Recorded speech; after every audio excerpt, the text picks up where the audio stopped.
Hello friends, so today I am going to solve the problems on the truss element. So you need to determine the horizontal and vertical displacement of the nodal elements, and having Young's modulus 201 gigapascal and area is 4 into 10 power of minus 4 meter square. Okay, so there are three elements, element 1, element 2, element 3, and nodes are 1, 2, 3, 4. So 3 elements, 4 nodes, and at each node there will be two displacement, one horizontal, suppose this is a node 1. So at the node 1 there will be two displacement in the truss element. So that is u we will consider as a horizontal displacement and v we will consider as vertical displacement.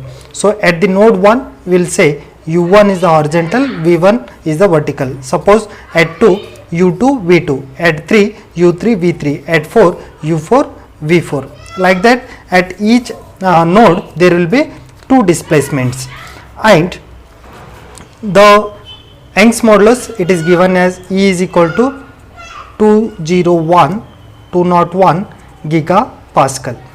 Okay, where area is given in meter and the length for each element, that is 3 meter for element 1, element 2 and element 3. So all the elements having the same length, and area it will be again same, and the Young's modulus is also common for all the elements. So let us say E1, E2, E3 is equal to 201. So where we will convert all the values in meter. Okay, because the length and the area is also given in the meter. So where giga is nothing but 10 power of 9, pascal is nothing but Newton per meter square. This is the standard unit of Young's modulus. So now area it will be common. So A1, A2, A3 is equal to 4 into 10 power of minus 4 meter square, and also length, that is L1, L2, L3, that is the length for all the elements, that is given as 3 meter. Okay, so now all the values in meter. After that, where at the node 1 there are two forces are applied. One, it is an horizontal forces, that is given as 10 kilonewton, and another vertical forces, that is 20 kilonewton. So this load it is acting towards left side. So the load at the node 1, so the loads, suppose at the node 1 the loads, this one it will be F1x, and the downward it will be F1y. Okay, so at each node there will be two forces, one horizontal forces, another vertical. So horizontal force acting towards left side, so towards the left side we will take as minus 10. So F1x, that is minus 10 kilonewton. So minus 10 into 10 power of 3 Newton. And at the node 1 again there is a one downward forces, that is acting downward. So downward again we will take as F1y minus 20 kilonewton. So minus 20 into 10 power of 3 Newton. So downward and left side we will take as minus sign. So after that you need to calculate the nodal displacement, means determine the horizontal and vertical displacement of the nodal. So nodal displacement, that is F1x, you need to means the node at node 1 you have to calculate the u1 and v1, and at node 2, at node 3 and at node 4 you need to calculate the displacements. Okay, so now we will calculate the nodal coordinates, the coordinates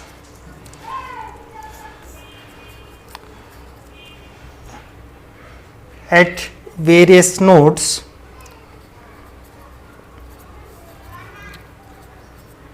Okay, so let me say the node 1 at node 1.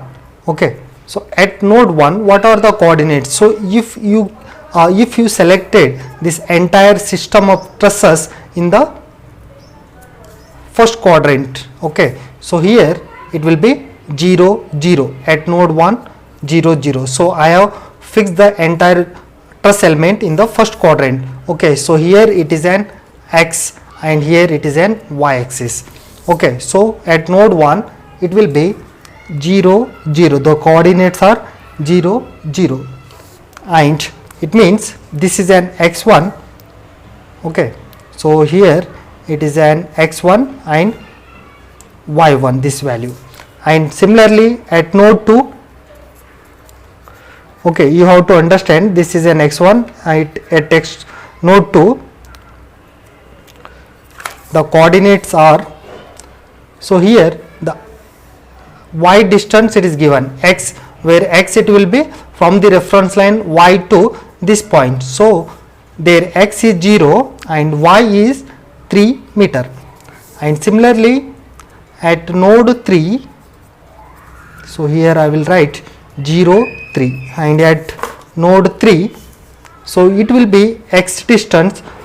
So here this is an, you have to calculate the x distance and also y distance. So now for node 3 we have to make the calculation like where x3 is equal to, okay, horizontal x3 is equal to, so we have the this distance, so you need to calculate this is an x now and this will be an, so this is an x and this will be y.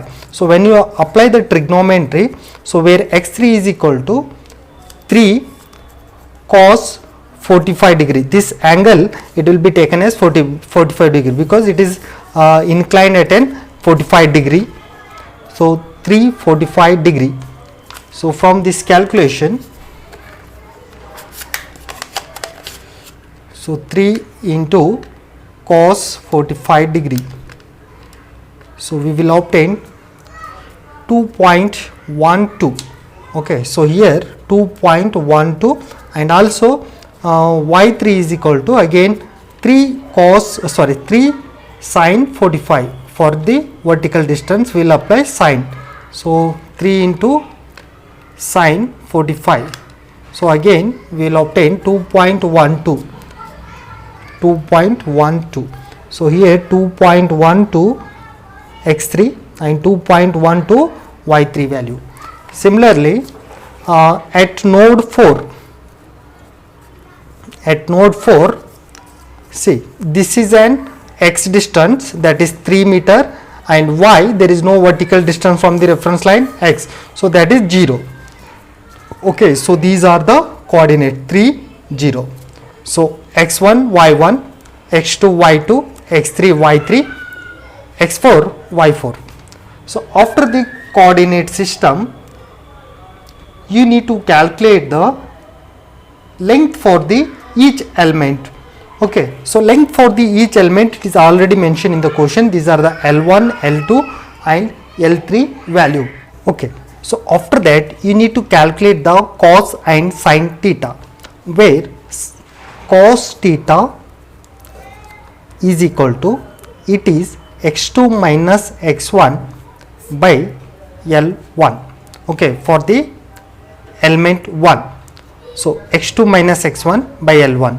So this is equal to x2 value, that is 3, and x2 value here it is 0 minus x1 it is 0 and length for the element is 3. So 0 by 0, that is equal to 0 by 3 is equal to 0. So cos theta, some textbook it will be taken as L, or some textbook it will be taken as C. You can say L or C is equal to cos theta. Similarly the sin theta, so some textbook it will be taken as M or S. Okay, so M or S is equal to sin theta. This is y2 minus y1 divided by length for the element 1. So y2 value, so here y2 value is 3 and y1 value is 0. So 3 minus 0, 3 divided by 3. So you will get 1. Okay, so it nothing but where C is 0 and S is 1 for the element 1. Okay, so now for element 2. Okay, so here better you write down for element 2. Okay, for element 2, now again we will calculate C, that is for element 2 the connectivity for element 2 it is 3 to 1. Okay, for element 1 1 to 2. Now for element 2 1 to 3. So it is nothing but x3 minus x1 by again length of the element 2. So x3 value it is 2.12 minus x1 value is 0 divided by length of the element is 3. So 2.12 divided by 3. So 0.706. So it will take 0.707. So again we will calculate for sin theta, that is y3 minus y1 by L2. Now y3 is 2.12 and y1 again same. So we will get the same value. So 0.707. Now similarly for element 3.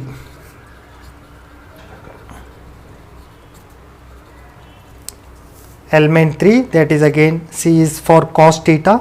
So element 3 the connectivity from 1 to 4. So x4 minus x1 divided by length of the element 3. So x4 is given as 3, x1 is 0. So 3 by 3 again we will get 1. So sin, that is S is equal to y4 minus y1 by L3. y4 value is 0 and 0 by 0 minus 0. So 0 by value we will get again 0.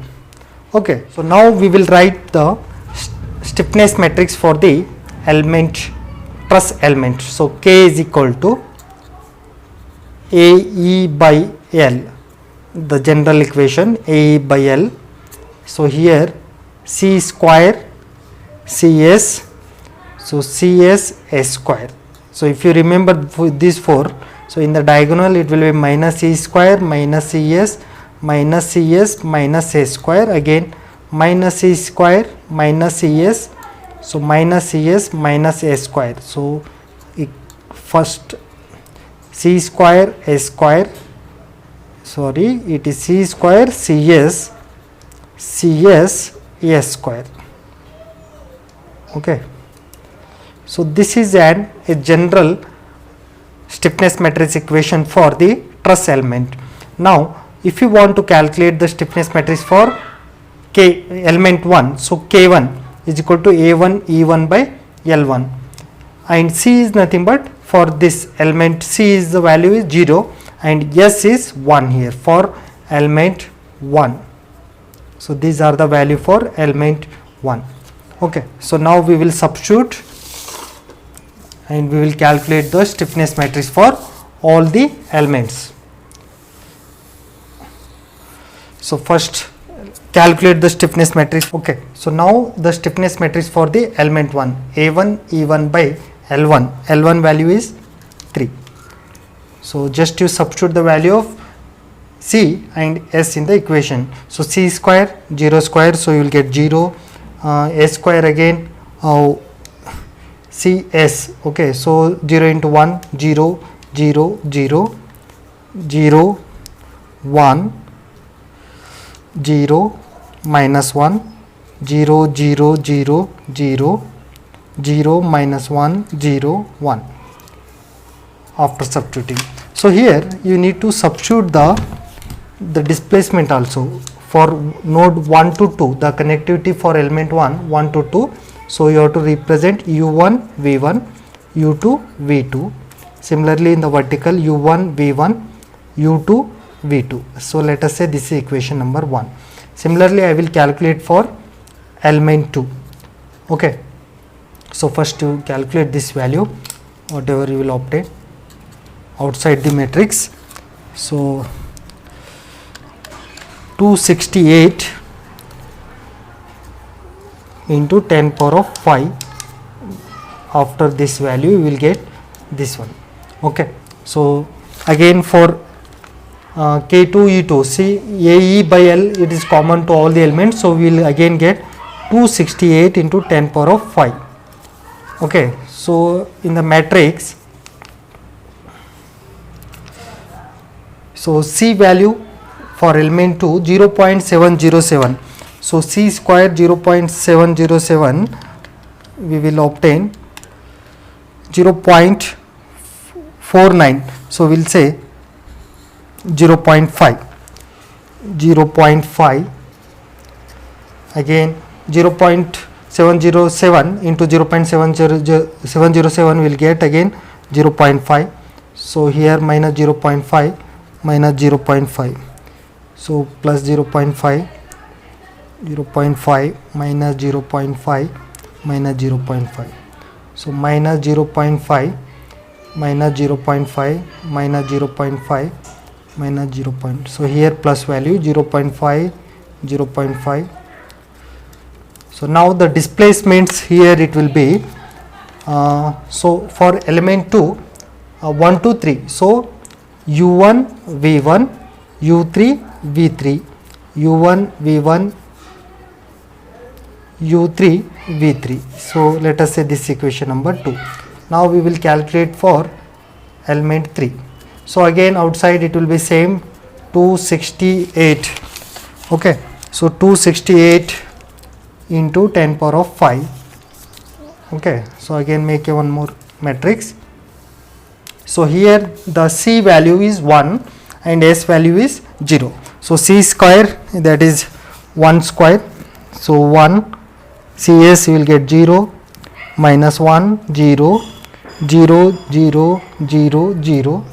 So again minus 1 0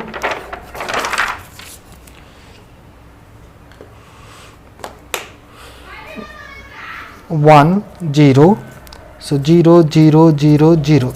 So displacements are here 1 to 4. So U1 V1, U4 V4, U1 V1, U4 V4. So let us say this is equation number 3.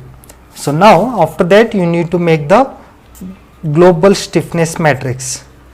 The global stiffness matrix, that is K is equal to K1 plus K2 plus K3. 3 elements you have to assemble. Okay, so here where K is equal to, first let us write all the elements.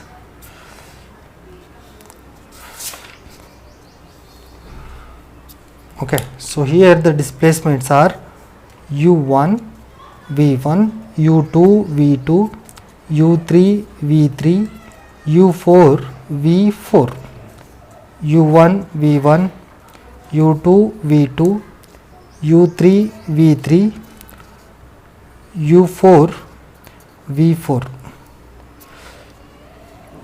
So like that. Now you just make the connection U1 U1, so you will get 0 here, so 0, U1 V1, U1 V1, again it is 0, so U1 0, so one more here, it is 0.5, at element 1 it is 0, plus at element 2 it is 0.5, so you will get 0.5 at this point. And one more U1 is also here, so at 3 elements you will get 1 plus 0.5 plus 0, so it will be 1.5. okay, so 1.5. so similarly at U1 V1, 0, U1 V1 0.5, so 0.5. so like that you would make the global stiffness matrix. So I will directly write the value which I obtained.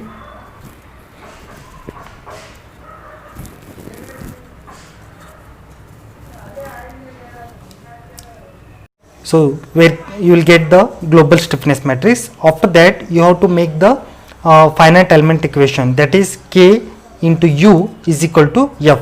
Okay, so now for the same equation I will convert into finite element equation. So here I will write the displacement vector is equal to the force vector. Okay, so better you have to make one more step for writing the global stiffness metric.